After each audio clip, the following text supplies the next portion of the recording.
to the show.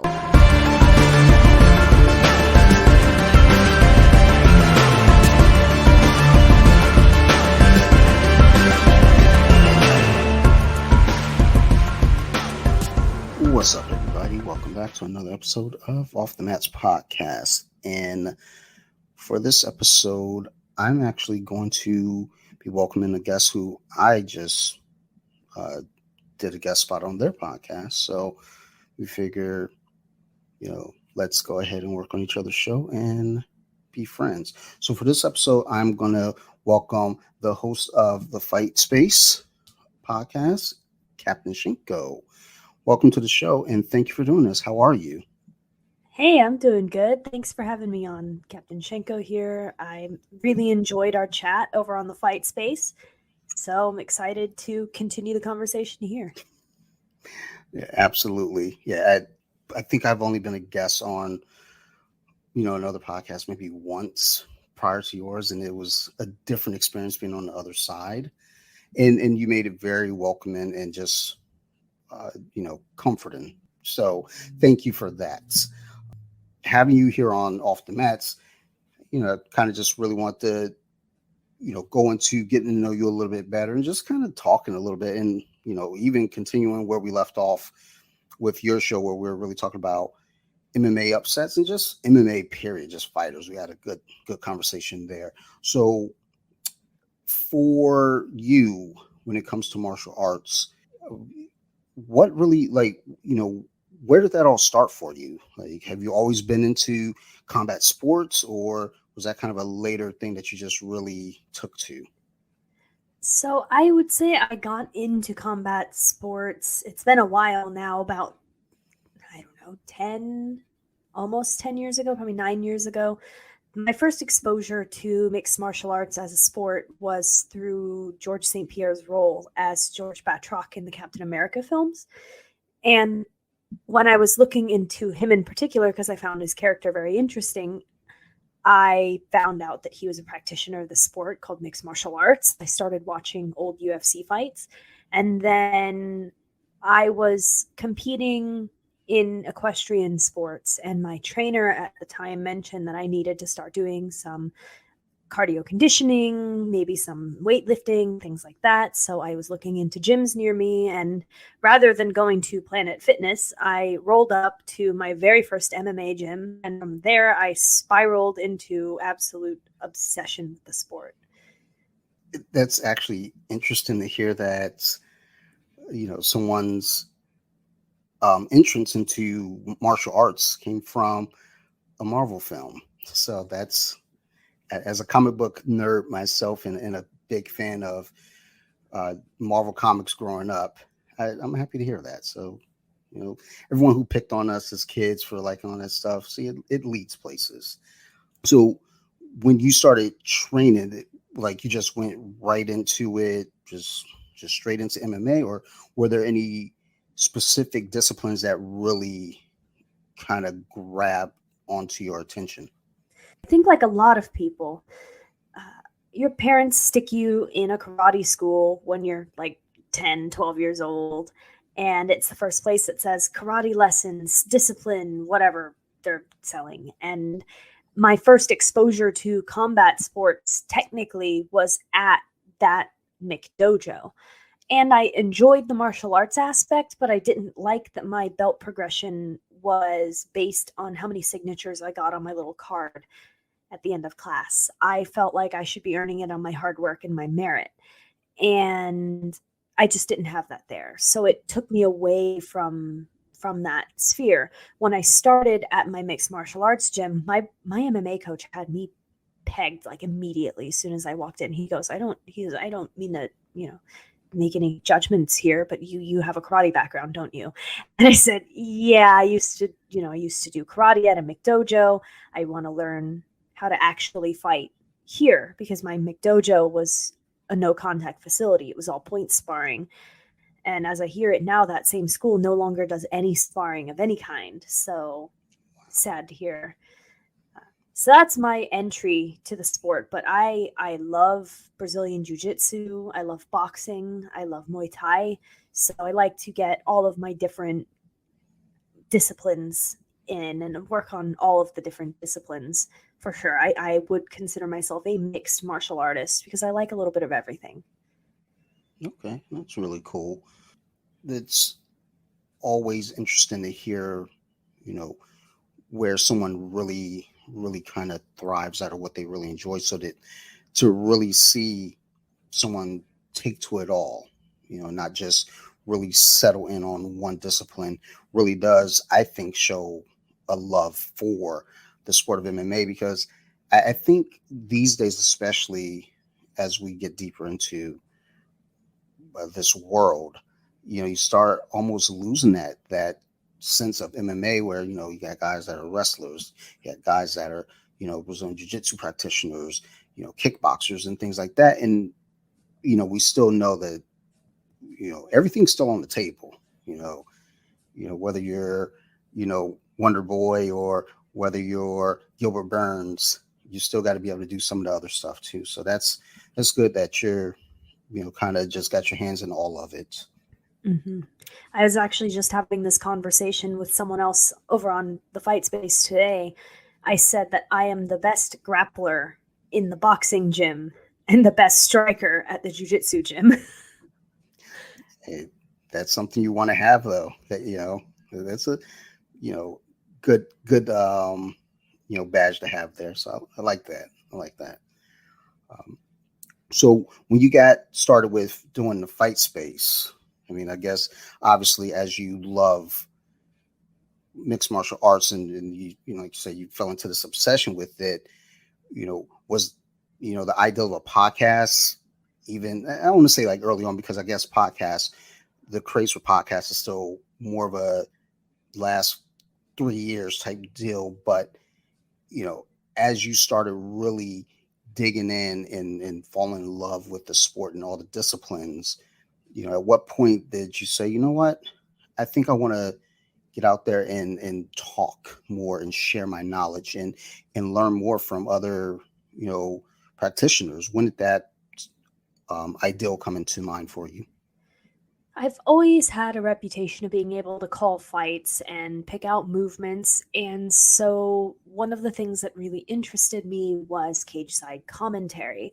And through doing this podcast, it may down the line allow me some opportunities to move into those roles, because I already have a portfolio of people listening to me and enjoying what I have to say in response to fights and doing breakdowns and things like that. I had some really good response just to the little quick breakdown I did on Instagram following Ross Levine's knockout over the Karate Combat Weekend. So I enjoy doing that type of commentary. As far as podcasting goes, I started doing my Marvel Cinematic Universe podcast several months before I even conceived of the idea of doing the Fight Space. But I really enjoyed podcasting through doing the MCU Lorecast. And so I said, I've got this great passion and this great love for the sport of mixed martial arts. And I feel like I have a unique platform and a different perspective on combat sports in general that I can bring to an audience in order to make the sport more accessible to the layman. So I pitched the idea to the network director. He seemed to think that it was a good idea and had some positive thoughts about it. I'm the only sports podcast on that network. And I've been enjoying the process thus far. It's given me an opportunity to go to some events and do some media work, and also to interview some incredible athletes and incredible people along the way. What's been the most challenging part of it so far for you? The most challenging part of it is probably juggling the podcast scheduling around real life. It's difficult to do this job and be flexible enough to take a really good interview whenever they have availability, and also hold down formal employment, because that's a big deal. And especially with me also trying to get in shape and potentially compete in martial arts in some capacity in the next couple of months or years, it's tough. It's really tough because you got to juggle the gym. You have to go to the gym and you have to work on your podcast, you have to find time to edit, you have to obviously work so you can afford to do all of those things. And it's a crazy balancing act. Yeah, I feel like when I do it, as I'm hearing you say that, right, right there with the balancing act, I just realized, like, I don't know that I balance anything. I think I always just like tip to one side, heavy, and then realize, oh snap, I didn't go to work today. Like, not that it's that easy for me to skip work, no, but it's like, I'll be at work like daydreaming about, oh, who do I got to talk to, or what are we going to talk about on this episode, or should I edit? Like, well, I got some downtime here at work, things like that. And then I think when I fall too heavy into training, I start forgetting to do the podcast. So it's good that you have at least an understanding of the balance, even though it is tough to navigate around it. So it's good to hear, though, that you're not letting it stop you. Because I've encountered a few friends now that have started a podcast, and 2 episodes in, like, dude, this is hard, I can't do it. Or they'll look and say, oh, I only got like 3 listens for that first episode. I don't think I want to go any further. um, was there anything early on as far as downloads and listens that that kind of was a win, or even discouragement for you, one way or the other? So, with my podcast network, in order to reach affiliate status, you have to do, I want to say it's like 50,000 streams across your entire upload schedule, to be fair. So, my co host for MCU and I had this discussion where we said we're going to hit those 50,000 streams purely by attrition because the stream numbers are just not what we were expecting. But we're also in a very flooded and competitive market doing a Marvel Cinematic Universe show. There are a lot of people doing it. There are a lot of people that have been doing it for much longer than we have. And there are shows that have a level of respect and a level of prestige where their viewership is their viewership, and they're going to pull big numbers over what we could even dream of at the moment. And so the most discouraging thing sometimes is when you're really proud of something that you've put out and something that you've worked really hard on, and then you feel like the stream numbers just aren't there. But what I was hearing is, so average episodes, this is kind of like a insight to the backside of podcasting, right? My general number for Fight Space and general for MCU as well, first day I'm getting between 15 and 25 streams. And what I was told was that for shows under a year old, 15 to 20 is actually pretty good. So you're not going to be pulling Joe Rogan numbers your first year. You're not going to be pulling the Fighter and the Kid numbers or Believe You Me numbers. You're not going to be pulling the numbers that these bigger podcasts that have just existed for longer and that have a basis of fame just based on who hosts the show. And you can't be discouraged by that. It's disheartening at first, but you just have to kind of bite down and keep working on it, because the viewership will come. People will eventually catch on to what you're putting down. And if you're saying good stuff, the viewership will come. I think that's the big thing in the beginning. And I saw the same metrics as well. They're saying like that first year, you should, see about 15 to 20, downloads or so. And I was like, oh, okay, cool. I felt comfortable with it. I was like, that's fine. When I started my beer review show, it's more so my buddies. I'm just kind of there. I'm there to say bad words in the background. He's actually doing real like work. And I told him, like, right out the gate, I was like, look, dude, I'm going to tell you now, when this starts, do not expect big numbers. As a matter of fact, don't expect our friends to give a fuck about it, because they probably won't, because they hear us talk all the time. So why would they want to go listen to our podcast and hear us talk even more? So I think it is important for people to understand that, going into podcast, and you're not pulling those Joe Rogan numbers. I had a buddy tell me once when he started the show, we were talking off air, and he goes, man, I was hoping to really nail this podcast and stuff and, get some sponsors and I wouldn't have to work anymore. I was like, dude, you've put out 5 episodes and you weren't very consistent with them either. So it's like expectations have to be realistic in the beginning, I think. Mm-hmm. You definitely, it's been helpful too to have the backing of the network that I'm with, because they're able to tell you what to expect, and they're also able to give you those paths towards building the viewership that you eventually want to have. And looking into my numbers, given 2-3 weeks, my episodes are pulling about triple what they did when I first started out. I'm really happy with the growth of the show, and all I really need to do is just keep working at it and stay consistent, and dealing with getting no and dealing with that is also a really big part of this job. I can't even tell you how many DMs I've sent out trying to get guests on the podcasts, and how many times I've been outright told no, how many times I've been told yes, but then they never show, or how many times I've been told I would love to, but I don't speak English, because that's a big problem with some of the international athletes as well. You have to get comfortable with hearing the word no, and then eventually you get lucky and someone says yes, and they give you a shot. And I'm glad patience has definitely played into that, it seems like. And yeah, I can speak for myself as far as listening to your show. When you reached out to me, it was like, let me go take a listen, just to kind of know what I'm getting into coming onto the show. And I was like, wow, I actually really like this show. Even if I weren't a guest, I would have this in my rotation, regularly. So, you guys have a really good show. I haven't listened to the Marvel Cinematic Universe show yet, but Fight Space I have. As far as the Marvel Cinematic Universe and your work over there for that podcast, what's the name of that one specifically? So it's called the MCU Lorecast. It's a show where we deep dive into the lore and stories of all the characters you know and love from the Marvel Cinematic Universe and their comic book counterparts.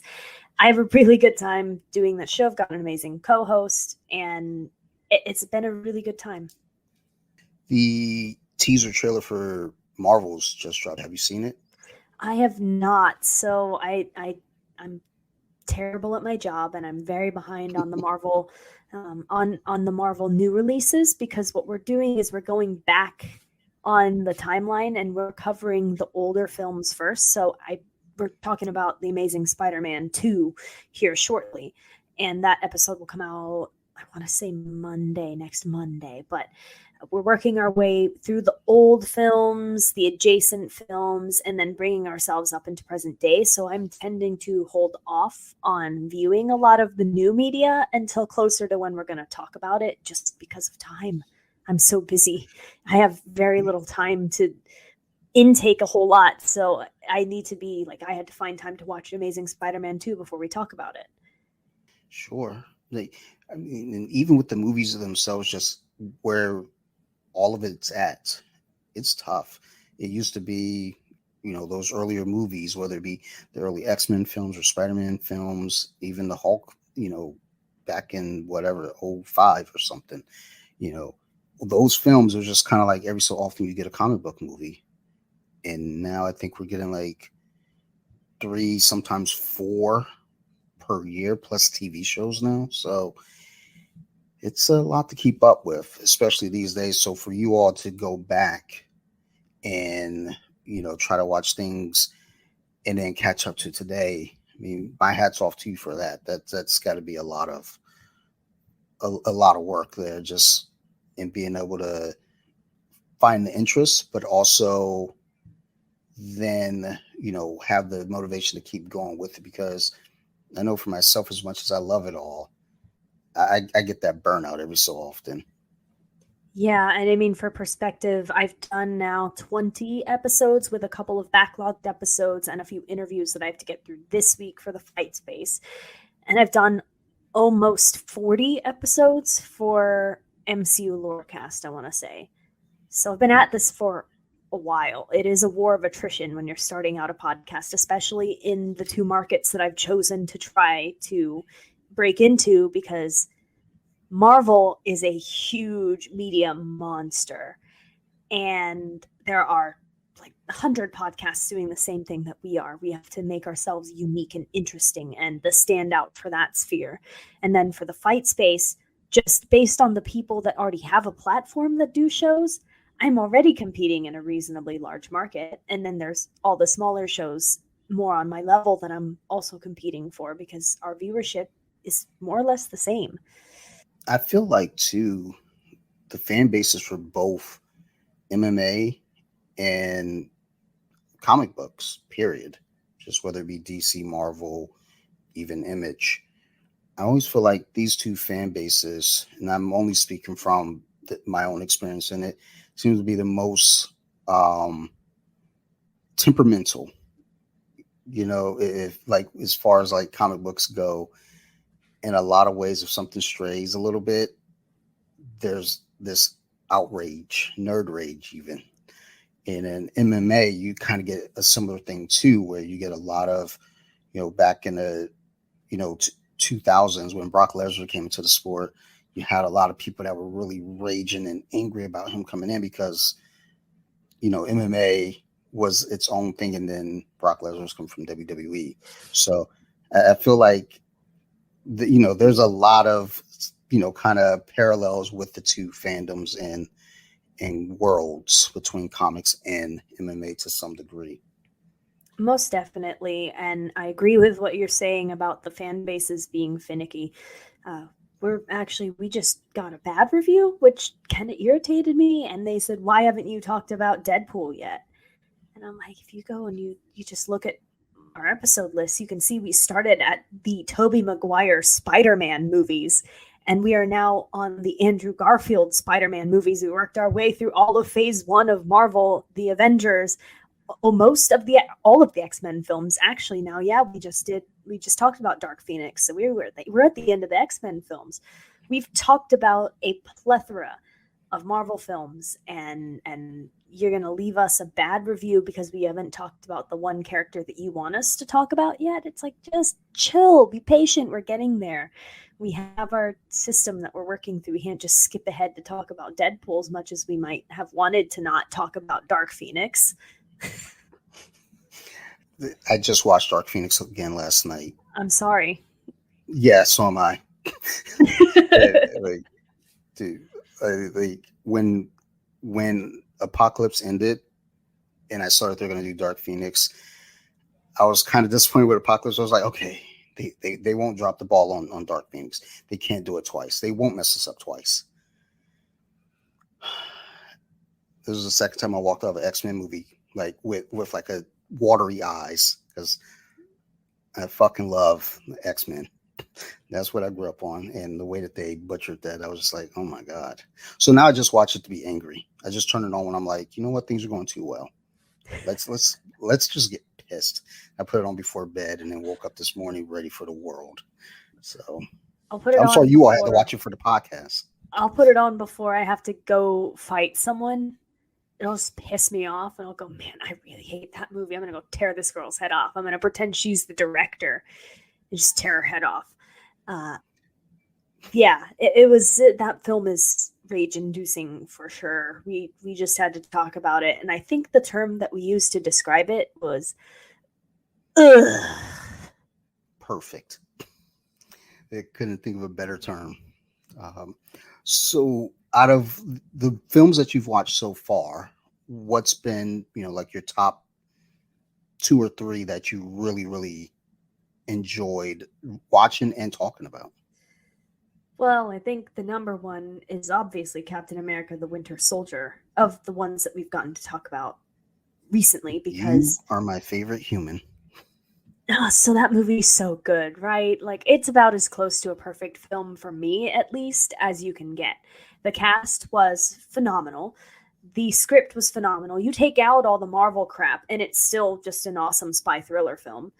And on top of that, you get Robert Redford playing your big bad, and Frank Grillo with the tactical suit and the boxing and the elevator fight scenes and the knife work and the stunt work, and they hire my man GSP to play another small role villain. Like, where did they go wrong on this? That one was awesome. That was a fun one to talk about. And part of what I do too, since I have an interest in the combat side of things, is any movie that has a really good fight scene in it, I'll do a breakdown of the specifics of the fight scene itself. So I got to break down a GSP fight scene, I broke down the elevator fight scene, and then I kind of briefly talked about the freeway fight with the knife work, because Sebastian Stan did that. So now with you talking about the Winter Soldier, I've decided I'm putting that on in the background. So once we're all done here, I'm going to go down that rabbit hole again. And once I turned on my TV, Dark Phoenix was sitting right there just staring at me. So we're going to go from the worst to the best. Um, Anything else in that line of work that you enjoyed after that? So for Christmas, we around the holidays, my co-host and I ended up doing some solo episodes diving into the specifics of the things that we bring to the show. So I'm the combat analyst, and I also give the plot synopsises for all the films. He's the guy that covers the history. So for my holiday special, I got to do specific fight scene breakdowns, and I loved deep diving into Shang-Chi and the Legend of the Ten Rings. I broke down the bus fight scene and then also highlighted the different fighting styles that I saw within the film. I think I said that Shang-Chi fights very traditional kung fu style. His sister is very snappy, more like Taekwondo. Their mother, very Tai Chi. Their father, almost like Muay Thai-esque with the powerful strikes and the stances that he takes. And I really enjoyed deep diving into all of those movements and being able to bring the real life fight breakdowns to that film, because it was one of the movies that had a lot of fight scenes that I was actually able to break down. CGI fights are almost impossible. You need hand to hand, and this one did it very well. I definitely agree with that. That was one of the films that I was excited for, but worried about, because I was worried about the CGI and how that was going to look. And, I feel like that film was a big standout in phase 4 for sure. Phase 4 had its issues, but I feel like Shang-Chi really stood out. And I don't think it gets enough love. And it's probably because phase 4 is just so bizarre for everyone.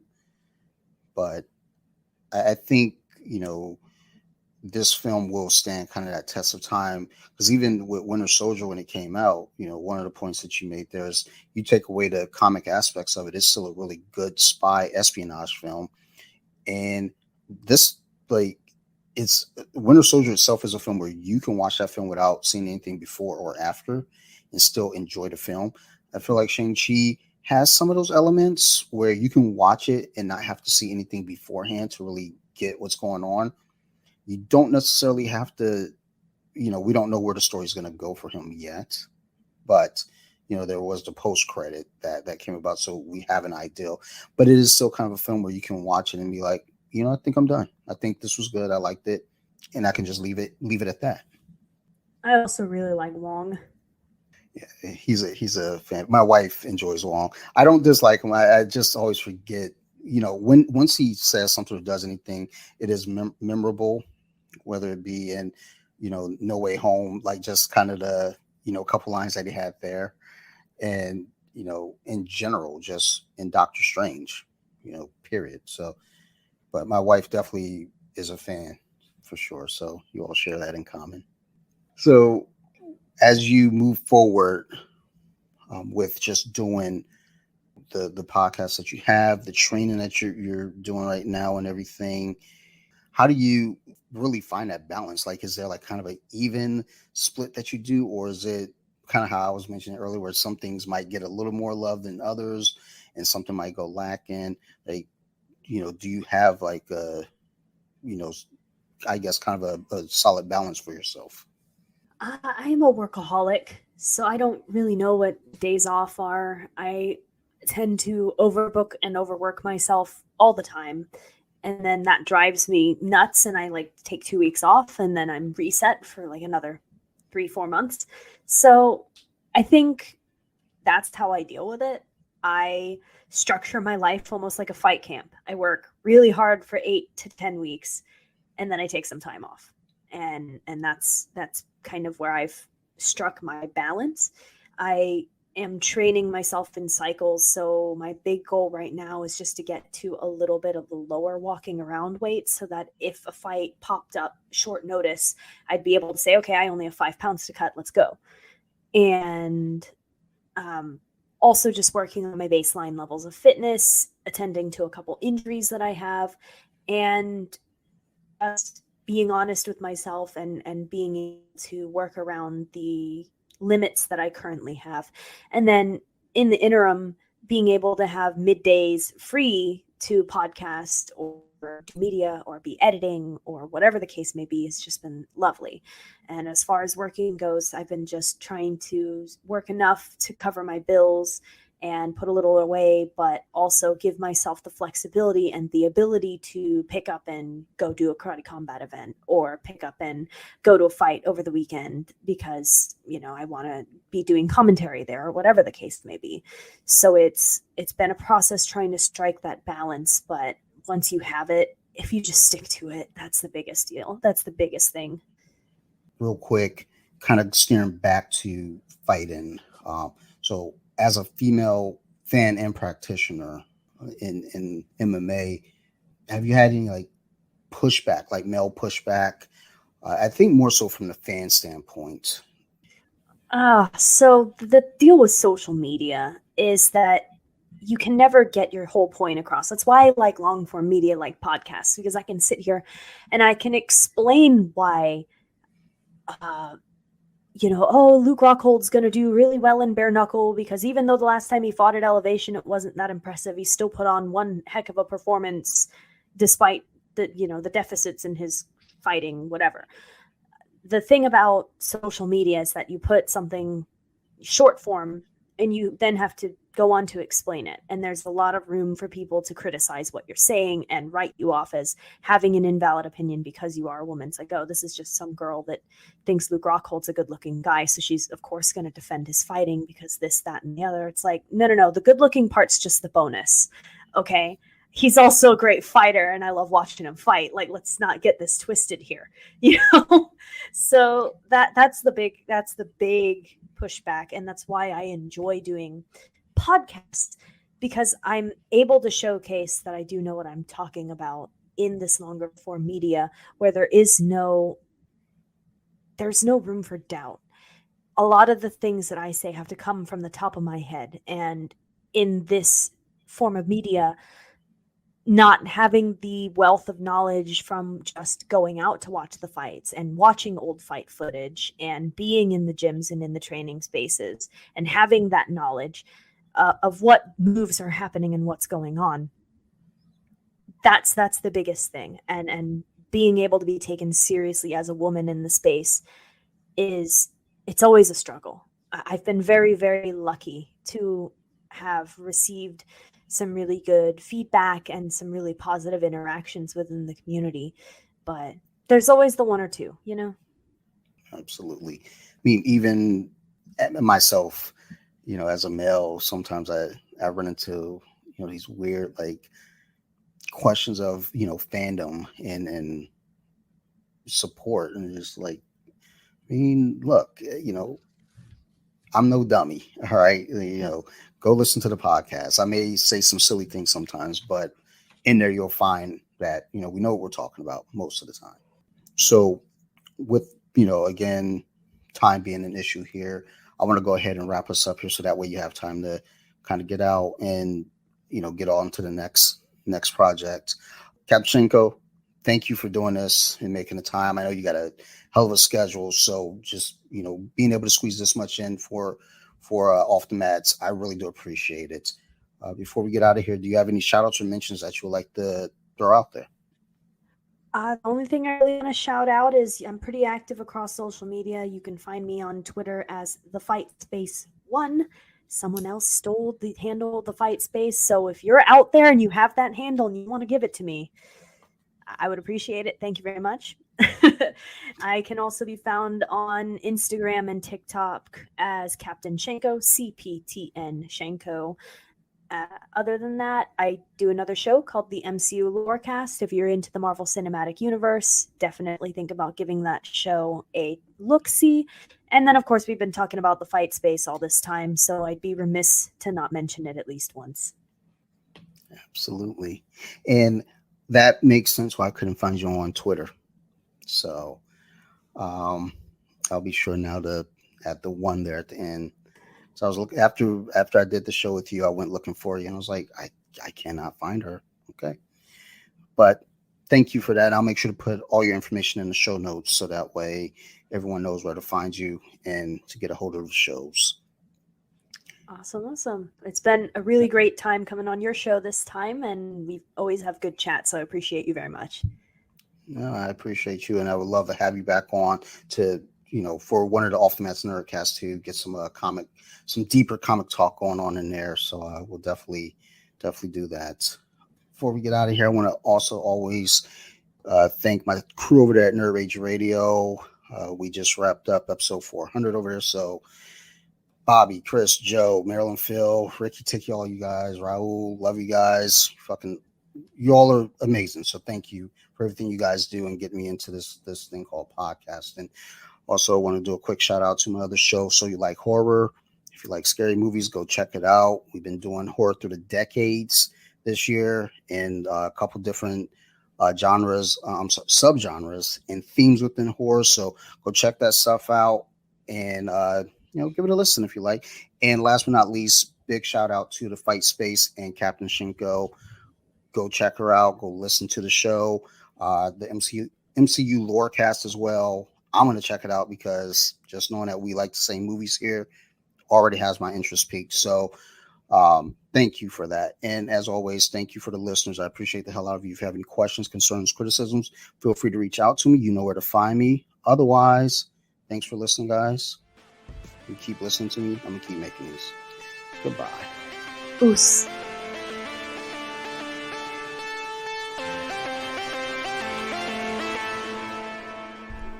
Deep with it. Now let me sing a song.